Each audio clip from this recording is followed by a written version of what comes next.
आज हिंदू को केवल केजरीवाल याद है, हिंदू को केवल राहुल गांधी याद है, मोदी और योगी याद है। हिंदू को याद नहीं है तो चित्तौड़ का वो किला याद नहीं है जिस पर अलाउद्दीन खिलजी ने केवल यह जानकर अटैक किया था कि रानी पद्मिनी पूरी दुनिया की सबसे खूबसूरत स्त्री है और इस्लाम कहता है कि जहां इस्लाम का राज हो किसी को भी खूबसूरत स्त्री रखने का काफिर को अधिकार नहीं होता।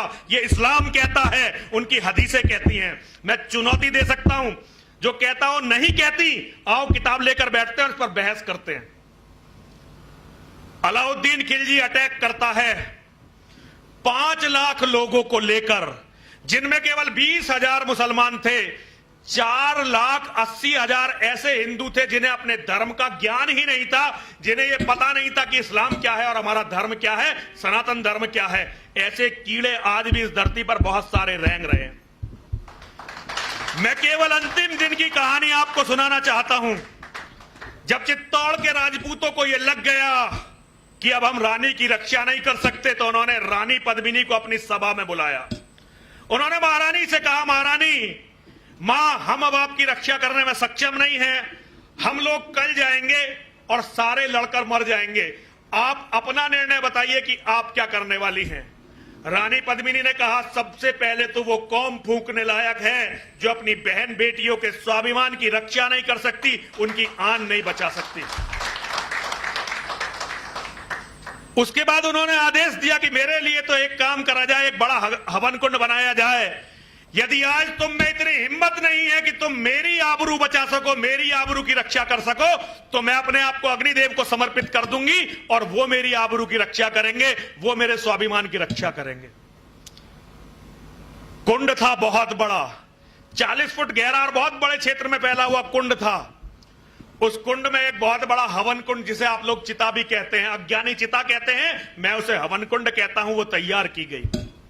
सारी दुनिया जानती है कि जब रानी पद्मिनी उस चिता की तरफ, उस हवन कुंड की तरफ गई, तो किसी को उसमें तिल्ली दिखाने की जरूरत नहीं पड़ी, माचिस दिखाने की, आग दिखाने की जरूरत नहीं पड़ी। सती का इतना तेज था कि अग्निदेव स्वयं प्रकट हुए।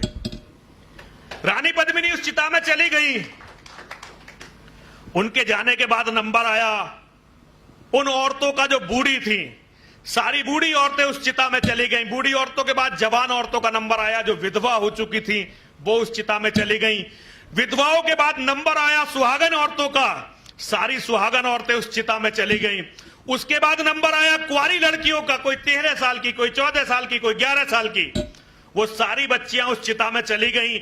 और जब वो सब उस चिता में चली गईं, तो अब उन बच्चों का नंबर आया जो अपने पैरों पर नहीं चल सकते थे। कोई 6 महीने का था, बेटे भी थे, उनमें बेटियां भी थीं। मुझे समझ में नहीं आया ये कौम इतनी कायर कैसे हो गई कि आज हम सच को सच बोलने में डरने लगे। लेकिन सत्य तो ये है कि इस देश में एक बार नहीं, 2 बार नहीं, 3 बार नहीं, हजारों बार ऐसा हुआ जब पिताओं ने, भाइयों ने, दादाओं ने, चाचाओं ने, ताऊओं ने अपने बच्चों को अपने हाथ से चिता में फेंका। कोई 3 महीने का है, कोई 6 महीने का है, कोई 9 महीने का है, कोई साल भर का है। वो चल नहीं सकते थे, अपनी मर्जी से चिता तक नहीं जा सकते थे। उन सबको चिता में फेंका गया और उन्हें चिता में फेंकने के बाद सारे राजपूत इकट्ठे हुए। मेरी अपनी भी एक बेटी है, शुभम बेटा। मैं कभी कभी कल्पना करता हूं, मुझे कभी पता चलता मेरी बेटी को चोट लग गई। मैं बहुत कम मिलता हूं अपनी बेटी से, लेकिन जब मुझे पता चलता है मेरी बेटी के कहीं चोट लग गई, तो मुझे ऐसा लगता है जैसे किसी ने मेरे दिल को पकड़कर निचोड़ दिया हो। एक बार मेरी बेटी को जब बहुत छोटी सी थी, उसकी मां की गलती से एक माचिस की तिल्ली छू गई थी और मैंने उसकी मां को बहुत जोर से थप्पड़ मार दिया था। मैं उसके लिए क्षमा, मतलब मुझे अच्छा, आज कहने में अच्छा नहीं लगता, लेकिन मुझे लगा कि मेरी बच्ची को आग छू कैसे सकती है। अगर हम अपनी बच्ची को आग छूने में इतने परेशान हैं, तो हम उन बच्चों को क्या भूल जाते हैं जिन्हें पिछले 800 साल तक केवल इसलिए चिताओं में जाना पड़ा कि इस देश में गुलामी थी, और गुलामी भी उन राक्षसों की थी जो अपने सिवा किसी को व्यक्ति मानते ही नहीं थे, आदमी मानते ही नहीं थे। जो बच्चे बता रहे थे, मैंने वास्तव में इन बच्चों को बताया ये वस्त्र कौन से वस्त्र हैं। जब रानी पद्मिनी का रानी पद्मिनी का जौहर हो गया तो सारे राजपूत इकट्ठे हुए, जितने भी उस गढ़ में बचे हुए थे। उन्होंने खूब सारी शराब वहां लाकर रखी, खूब सारा मांस, क्योंकि राजपूत शराब भी पीते थे, मांस भी खाते थे। इतिहास से हम भाग नहीं सकते। योद्धाओं का भक्षण अलग था, हम सन्यासियों का, संतों का, ब्राह्मणों का खाने का तरीका अलग था। और जो भी वो खा सकते थे सब कुछ उन्होंने खाया। खाने के बाद पूरे चित्तौड़गढ़ में जितने भी कुएं थे सबको मिट्टी से भर दिया ताकि एक बूंद भी पानी ना बचे। चित्तौड़गढ़ में जितना भी अन्न बचा सबको जला दिया, पूरे चित्तौड़गढ़ को आग लगा दी। और उन्होंने फिर ये केसरिया कपड़े पहने, मेरा रंग दे बसंती चोला। और ये कपड़े पहनकर, क्योंकि ये आग्नेय वस्त्र होते हैं, वो लड़ाई के लिए निकले। और इतिहास जानता है मुट्ठी भर लोग, जो गिनती में 1000 भी नहीं थे, उन्होंने लगभग 1.5 लाख शत्रुओं को गाजर मूली की तरह काट डाला। वो कब हुआ? वो तब हुआ जब 800 या 900 राजपूतों ने, क्षत्रियों ने, मेरे हिंदू वीरों ने, सनातन धर्म के मानने वालों ने यह तय कर लिया कि अब हमें जाना है और वापस नहीं आना है।